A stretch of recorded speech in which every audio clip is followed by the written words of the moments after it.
stand at the base of the walls above Cusco, and it's easy to understand why people reach for impossible explanations. The stones are enormous, some of the largest weighing well over 100 tons. They're fitted together so tightly that you genuinely cannot slide a blade into the seams.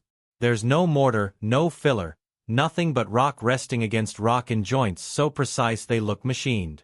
It's the kind of sight that makes ancient aliens and lost supercivilization feel like reasonable explanations rather than wild ones. For years, YouTube videos, documentaries, and late-night forum threads have built an entire mythology around these walls, insisting that no Bronze Age society, however skilled, could possibly have cut and fitted stone like this with bronze chisels and stone hammers. They point to the hardness of the rock, the size of the blocks, the mountain terrain, and conclude that something is being hidden from us, that historians and archaeologists either don't know the real answer or won't say it out loud. Here's the biggest lie in that whole story: that this is actually a mystery in the first place. It isn't. Archaeologists, geologists, and engineers have spent decades studying exactly how the Inca and the cultures before them shaped and moved this stone, and the answer isn't hidden in some suppressed file or waiting on a plaque that refuses to tell the truth. It's sitting in plain sight, documented in excavation reports, quarry surveys, and experimental reconstructions that have actually succeeded, not failed, at reproducing this work. The real story of how these stones were shaped is not less impressive than the mystery version. If anything, it's more impressive, because it doesn't require inventing a vanished civilization to explain what real, known, historically documented people were capable of doing with enough time, enough organization, and enough understanding of the materials in front of them. Let's start with the site everyone points to first: Sacsayhuaman, the massive terraced wall complex on the ridge above Cusco. The scale is real. Some of the largest blocks in the lower terrace are genuinely estimated in the range of 100 tons or more, shaped into irregular polygonal forms that interlock with their neighbors along a dozen or more angled faces. That part of the mystery video script is accurate, and it should be, because it's the part that's easiest to verify by simply standing there with a tape measure. Where the mystery narrative goes wrong is in what it claims about the tools available to shape that stone, and in what it conveniently leaves out about how stoneworking with primitive tools actually functions in the real world. The claim usually goes like this: bronze is too soft to cut andesite or diorite, therefore bronze tools couldn't have shaped these walls. It's true that bronze tools are softer than the hardest volcanic stone used at these sites, and it's true that you cannot slice through diorite with a bronze blade the way you'd slice through wood. But that comparison smuggles in a false assumption that Andean stonemasons were trying to cut the stone the way a machinist cuts metal, shaving off material with a sharp edge. They weren't. The actual well-documented technique is percussion and abrasion, pounding the surface repeatedly with harder stone hammers, not bronze tools at all, to slowly crush and flake away the material grain by grain, then smoothing and fine-tuning the surface with sand, water, and smaller polishing stones. Archaeologists have recovered thousands of these hammerstones at Inca quarry sites, river cobbles of harder rock like quartzite, worn down and pitted from exactly this kind of repeated battering. Bronze tools existed and were used in Inca construction, but mostly for finer work on softer building stone, for marking lines, and for other tasks, not for muscling through solid diorite. The mystery narrative sets up a strawman: bronze can't cut this stone, and then treats the collapse of that strawman as evidence of an unsolved mystery, when the actual accepted method never depended on bronze cutting hard igneous rock in the first place. Percussion and abrasion sound slow because they are slow, and that's exactly the point. This wasn't quick work. Experimental archaeologists who have tested this method on hard stone have confirmed that it does produce flat faces and precise angles over time, not through a single dramatic technique, but through relentless repetition, striking the same spot thousands of times, checking the fit against the neighboring block, striking again, checking again. This is not a mysterious lost process. It's simply an extraordinarily labor-intensive one, and labor was the one resource the Inca state had in truly massive supply. The mystery narrative likes to calculate the man-hours required for a single block and treat the resulting large number as proof that the task was essentially impossible. But large numbers of labor hours aren't evidence against ancient construction, they're the entire mechanism by which ancient construction happened. Egyptian pyramids, the Great Wall of China, the megaliths of Stonehenge, all of these represent staggering totals of human labor stretched across years and generations. The Inca were, by every account left behind by Spanish chroniclers and confirmed by modern archaeology, extraordinarily good at organizing exactly that kind of labor. That organizational capacity is worth pausing on, because it's the part the mystery videos consistently underplay. The Inca ran a labor tax system known as MITA, in which subject communities across the empire owed a rotating period of labor service to the state, not paid in money, since the Inca had no market currency in the conventional sense, but owed as work. Farming state lands, building roads, maintaining bridges, and constructing monumental architecture. This wasn't a loose, occasional arrangement. It was a formalized empire-wide system, tracked using quipu, the knotted cord records that let Inca administrators without a written alphabet still keep precise account of labor obligations, population counts, and resource distribution across an empire stretching nearly the length of the Andes. A state capable of running that kind of logistics across thousands of kilometers of mountainous terrain, without wheeled vehicles, without a market economy, and without writing in the conventional sense, was not a society lacking in organizational sophistication. It was, if anything, one of history's most impressive examples of large-scale coordination achieved through entirely different tools than the ones later industrial societies would use. Once you accept that the Inca state could reliably mobilize tens of thousands of workers on a rotating, sustained basis, the impossible labor totals calculated by mystery-focused content suddenly look a great deal less impossible. They look like exactly what a MITA-based empire was built to produce. Now to the precision itself, the seams so tight a blade won't fit between them. This is real, and it's genuinely remarkable, but it's not evidence of lost technology. It's evidence of an extremely deliberate construction method called pillowing, which Inca masons used specifically on the largest, most important megalithic walls. Rather than cutting each block to a predetermined uniform shape and hoping the pieces happen to fit, Inca builders shaped each new block to match the exact contours of the stones already in place beside it, testing the fit repeatedly, lifting the block away, grinding down the high points revealed by the test, and setting it back in place again, over and over, until the surfaces mated almost perfectly. This is why the blocks are irregular polygons rather than neat rectangles. Irregular, interlocking shapes with many contact faces actually distribute seismic stress more effectively than a simple rectangular grid, which is very likely part of why these walls have survived centuries of earthquakes that toppled the more rigid, mortar-bound colonial buildings the Spanish later built on top of and beside them. That earthquake resilience isn't a mysterious side effect. Modern structural engineers who have studied Inca polygonal masonry describe it as a genuinely sophisticated seismic design principle, interlocking, irregular blocks that can shift very slightly against one another during a quake and settle back into place, rather than cracking under stress the way rigid rectangular coursing does. The impossible precision is, in other words, a feature the builders were deliberately engineering for, not an accidental byproduct of some unexplained cutting method. Moving the stones is the other half of the mystery narrative, and it's treated as an even bigger puzzle, especially at Ollantaytambo, where the massive pink stone blocks used on the unfinished temple platform were quarried from Cachacata, a site across the Urubamba Valley and up a neighboring mountainside. The distance and elevation change are real, and the physical challenge of moving 50-ton blocks across that terrain without wheels or draft animals capable of the task is genuinely significant. But significant challenge is not the same thing as unexplained. Archaeological surveys of the transport route have identified the remains of ramps, causeways, and leveled trackways built specifically to move this stone, along with the tired stones, the blocks abandoned part way along the route, sitting exactly where excavation and survey work show a viable, if grueling, overland path would have run.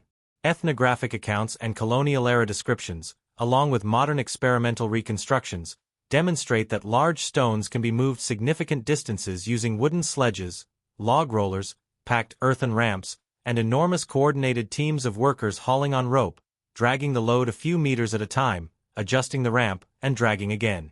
This is physically demanding, slow, and requires exactly the kind of large-scale labor coordination the MITA system was built to provide, but it is not physically impossible, and it does not require any technology beyond rope, timber, packed earth, and human muscle applied in very large numbers over a very long time.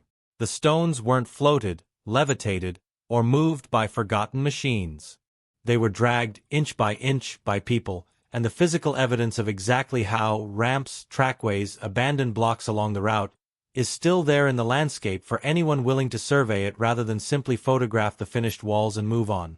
The quarry evidence tells a similarly grounded story. At Cachacata and other Inca quarry sites, archaeologists have documented the full production sequence, from stones still embedded in the bedrock with wedge holes and channel marks showing where workers were in the process of splitting them free, to partially dressed blocks abandoned mid-shaping, to finished stones ready for transport. This is a textbook quarry operation, not a mysterious ruin. The splitting technique itself, working along natural fracture planes in the rock, sometimes assisted by driving wooden wedges into prepared grooves and soaking them with water so the swelling wood would crack the stone along a controlled line, is a well-documented method used by stoneworking cultures across the world, from ancient Egypt to medieval Europe. It does not require lost thermal technology or exotic chemical treatments. It requires understanding the grain of the rock, patience, and, again, labor. The reason the quarry looks abandoned mid-project isn't because some catastrophe silenced a lost civilization. Ollantay Tambo's temple platform was, by the account of most archaeologists studying the site, still under construction when the Spanish invasion arrived in the 1530s, disrupting the Inca state so completely, through conquest, disease, and the collapse of imperial administration, that unfinished monumental projects across the empire were simply never completed. That's not a mystery. That's what happens to any large state construction project when the government running it is violently overthrown within a single generation. It's worth addressing directly why the mystery narrative reaches for comparisons to Baalbek in Lebanon, Göbekli Tepe in Turkey, and Puma Punku in Bolivia, stacking them together as though they form one connected puzzle. They don't. These are different cultures, different eras separated by thousands of years, different construction methods, and different materials, and treating them as a single unified riddle is itself part of the rhetorical trick. Baalbek's enormous Roman-era foundation stones are impressive because Roman engineers had access to sophisticated cranes, pulley systems, and massive coordinated labor forces, all well documented in Roman engineering texts, even if the specific building program at that site isn't detailed in surviving records, itself unsurprising given how much ancient documentation has simply been lost to time. Göbekli Tepe's age is remarkable and has genuinely reshaped how archaeologists think about the timeline of organized human society, but its carved stones are considerably smaller and less structurally complex than the Andean megaliths, and its existence is used by mystery content as if it validates claims about advanced lost technology, when what it actually demonstrates is that hunter-gatherer and early settled societies were capable of more social organization earlier than previously assumed. A genuinely fascinating finding that doesn't require aliens, just a revised timeline for known human capabilities. Puma Punku's precise cuts are real and striking, and researchers studying the site have proposed specific tool and technique combinations, including harder stone cutting implements and abrasive techniques, to explain them, an active area of study, not a void where mainstream archaeology refuses to look. Bundling all of these into one grand unsolved mystery makes for a more dramatic video, but it isn't how any of these sites are actually treated by the people who study them for a living.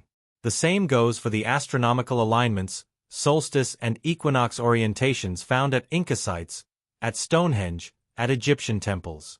This is treated by mystery content as an eerie, unexplained thread linking otherwise unconnected ancient cultures, implying some shared, forgotten source of astronomical knowledge. But careful long-term observation of the sun's movement across the horizon is one of the most universal and well-documented human achievements across every inhabited continent, because it directly determines planting seasons, harvest timing, and the agricultural calendar that fed every pre-industrial society on Earth. Cultures that never had any contact with one another, separated by oceans and millennia, independently built structures aligned to solstices because the sun does the same thing everywhere, and tracking it carefully offers the same practical benefit everywhere. Shared solar alignment isn't evidence of a shared lost civilization. It's evidence that agricultural societies all over the planet, entirely independently, figured out that watching the sky carefully helps you know when to plant your crops. None of this is meant to diminish how genuinely extraordinary Inca engineering actually was, because it was extraordinary, just not in the way the mystery videos claim. Between roughly 1400 and the Spanish conquest in 1532, the Inca built the largest empire the pre-Columbian Americas had ever seen, stretching down nearly the entire spine of the Andes, connected by a road network spanning tens of thousands of kilometers across some of the most difficult terrain on the planet, complete with suspension bridges woven from plant fiber that were repaired and replaced on a regular maintenance cycle for centuries. They terraced entire mountainsides into productive farmland, engineered irrigation systems that still function today, and ran a complex, functioning state bureaucracy without a conventional written language, using the Quipu system to track population, resources, and labor obligations across an empire home to millions of people from dozens of different conquered cultures. Building megalithic walls that have survived 5 centuries of earthquakes that toppled Spanish colonial structures built directly on top of them isn't proof of forgotten super technology. It's proof that Inca engineers understood their local seismic environment better than the European engineers who came after them, and designed accordingly, using irregular interlocking stonework specifically because it performs better under earthquake stress than the rigid rectangular masonry the Spanish were used to building back home. The Spanish chroniclers who described these walls in almost supernatural terms weren't reporting evidence of the impossible.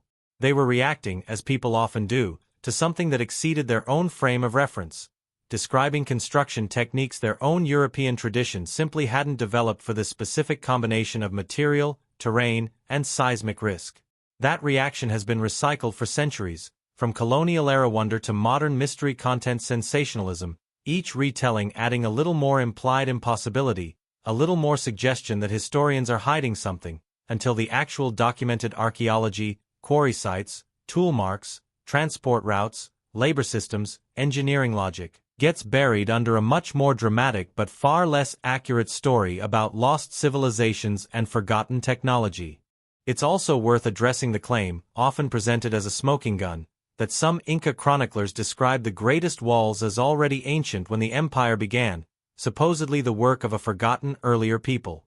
This detail gets used in mystery content to suggest a hidden pre-Inca supercivilization, but it deserves more careful handling than that.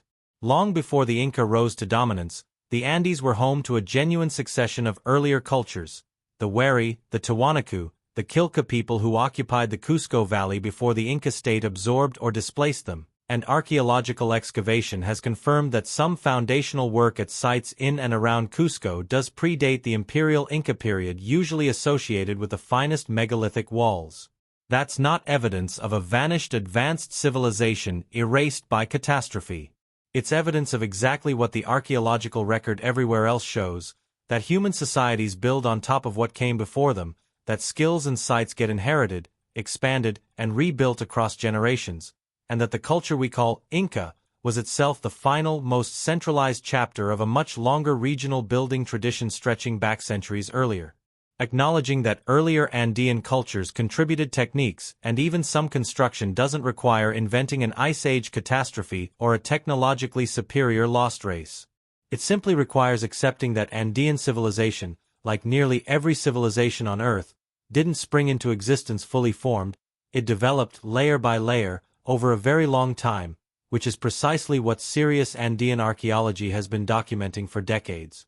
The LiDAR surveys and photogrammetric scanning that mystery content likes to cite as evidence of hidden, unexplained precision are real tools, and they have genuinely transformed Andean archaeology in recent years, revealing buried terraces, hidden structures, and settlement patterns invisible from the ground. But the researchers actually running those surveys aren't using the resulting data to argue for lost civilizations. They're using it to map irrigation systems, trace road networks, and better understand how thoroughly the Inca and their predecessors reshaped the mountain landscape around them for agriculture, water management, and travel.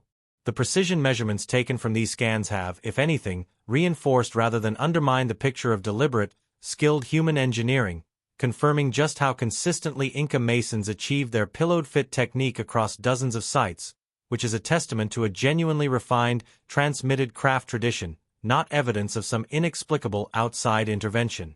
So here is the biggest lie about Peru's 200-ton stones, laid out plainly.